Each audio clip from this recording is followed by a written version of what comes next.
তোমরা সবাই কেমন আছো? আশা করি তোমরা সবাই খুব খুব ভালো আছো, আর আমিও খুব ভালো আছি। আর আমি চলে এসেছি আমার দাদার চ্যানেলে, কারণ আমার তো চ্যানেল নেই, তো দাদার চ্যানেলে ভিডিও করতে।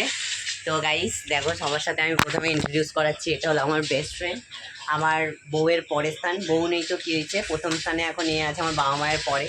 তো এটা আমার একটা শুঙ্কু মুঙ্কুটা, সে সারাদিন ফ্রি ফায়ার ঢুকে থাকে গিয়ে, ঠিক আছে। আর এটা হলো আমার বিজয়দা। বিজয়দার এখন খুব খুব শরীর খারাপ, ঠান্ডায় মানে সেই লেভেলের ঠান্ডা লেগেছে ওনার, মানে নাক থেকে চোখ একদম দুটো সমান করে জল বেরোচ্ছে। মানে এক্স গার্লফ্রেন্ড ছেড়ে গেলেও যতটা কষ্ট হয় না, এখন মানে সেই কষ্ট দিয়ে নাক থেকে চোখ থেকে জল বার করে দিচ্ছে, ঠিক আছে। আর এটা হলো আমাদের ছোটু, মানে আমাদের রেস্টুরেন্টের ছোট, ঠিক আছে। আর এটা হলো আমাদের নন্দুদা। নন্দুদা সেই লেভেলের, মানে সারাদিন পাবজি খেলে একটু একটু, আর একটু মেয়েদের সাথে একটু চ্যাটিং করা নিয়ে সেই লেভেলের, সেই লেভেলের নন্দুদা আছে আমাদের, সেই লেভেলের, মানে পুরো মেয়ে বাঁচি।